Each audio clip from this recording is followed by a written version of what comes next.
ഇത് നമ്മുടെ നാളത്തെ ഷൂട്ടിങ്ങിൻ്റെ ഗുരുവായൂരാണ് ഷൂട്ട്. അതിൻ്റെ ക്യാമറ ലൈനപ്പുകളാണ്. 2 ബോഡി. നാളെ ഷൂട്ട് ചെയ്യണത് 5D R52ലാണ്.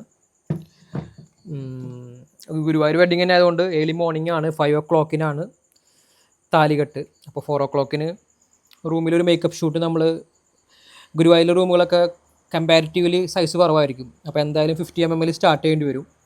50 mm ആയിരിക്കും നാളെ കൂടുതലുണ്ടായിരിക്കുക എടുക്കാനായിട്ട്. പിന്നെ നല്ല തിരക്കുള്ള ദിവസമാണ്, ഒരുപാട് വെഡ്ഡിങ്സ് ഉണ്ട്.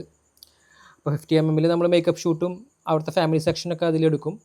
പിന്നെ അത് കഴിഞ്ഞിട്ട് ടെമ്പിളിലേക്ക് നടന്ന് വരുമ്പോൾ ഒരുപാട് തിരക്കുള്ളത് കൊണ്ടും ചിലപ്പോൾ 85 കുറച്ച് ഷോട്ടുകൾ നമുക്ക് കിട്ടാൻ ചാൻസ് ഉണ്ട്. അപ്പോൾ ഒരുപാട് തിരക്കാണെങ്കിൽ 85 കിട്ടില്ല. അപ്പോൾ നമ്മൾ വീണ്ടും 50ലേക്ക് തന്നെ പോവും. പിന്നെ 1-2 വൈറ്റ് ഷോട്ട് നമ്മൾ 15-35 ഇതായിരിക്കും നാളത്തെ സ്റ്റാർ എടുക്കായിരിക്കും.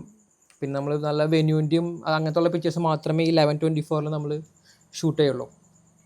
പിന്നെ താലികെട്ട് സമയത്ത് ഞാൻ കൂടുതലും സേഫ് ആയിട്ടുള്ള സ്ട്രൈറ്റ് ആംഗിളായിരിക്കും ഷൂട്ട് ചെയ്യുക.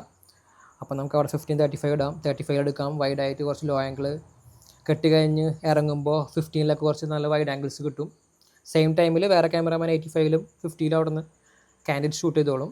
പിന്നെ നേരെ നമ്മൾ അമ്പലത്തിൻ്റെ ഫ്രണ്ടിലേക്ക് വരുമ്പോൾ അമ്പലത്തിൻ്റെ ആംബിയൻസ് എല്ലാം കാണിച്ചിട്ട് അവർ കപ്പിൾ പിക്ചേഴ്സ് എടുക്കും. നമ്മളത് മിക്കതും ഞാൻ 50-ലാണ് എടുക്കാറ്. മൊത്തം അമ്പലം എല്ലാം കാണിച്ചിട്ട് അത് കഴിഞ്ഞ് നമ്മൾ സൈഡിൽ അവരെ ഫാമിലി ഗ്രൂപ്പ്സ് എടുക്കും. ഫാമിലി ഗ്രൂപ്പ്സും ഓൾമോസ്റ്റ് 50 തന്നെയാണ് കവർ ചെയ്യുക. പിന്നെ അത് കഴിഞ്ഞിട്ടാണ് കപ്പിൾ ഷോട്ട്സ്.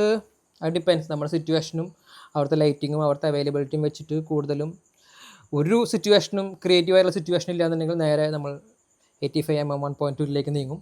പിന്നെ അവൻ നോക്കിക്കോളും ബാക്കി എല്ലാ കാര്യങ്ങളും. പിന്നെ കുറച്ചൊക്കെ ഡിഫറെൻറ്റ് ഫ്രെയിംസ് 50-ൽ വെക്കാൻ പറ്റും. പിന്നെ നല്ല സാഹചര്യമൊക്കെ ആണെന്നുണ്ടെങ്കിൽ നമുക്ക് 35-24-ലൊക്കെ നല്ല പിക്ചേഴ്സ് നമുക്ക് എടുക്കാൻ പറ്റും. പിന്നെ അത് കഴിഞ്ഞാൽ കപ്പിൾ ഷൂട്ട് കഴിഞ്ഞാൽ നമ്മൾ പിന്നെ നേരെ ഹോളിലേക്ക് പോകുന്നു. ഹോളിൻ്റെ ആംബിയൻസ് വീണ്ടും 11-24ലേക്ക് കടക്കുന്നു. പിന്നെ അത് കഴിഞ്ഞാൽ അവിടുത്തെ വീണ്ടും ഫംഗ്ഷൻ താലികെട്ട് പരിപാടികളൊക്കെ. പിന്നെ അവിടുത്തെ കുറച്ച് ക്യാൻഡിഡ് മൂമെൻറ്റ്സൊക്കെ നമ്മൾ 85-ൽ കവർ ചെയ്യും. പിന്നെ അഗെയിൻ കപ്പിൾ ഷോട്ട്സ് 50-ലേക്ക് വരും. എനിക്ക് തോന്നുന്നു നാളെ 50 ആയിരിക്കും കൂടുതൽ എടുക്കുക. അപ്പോൾ ഓക്കെ, മിനിച്ചേക്കണേ.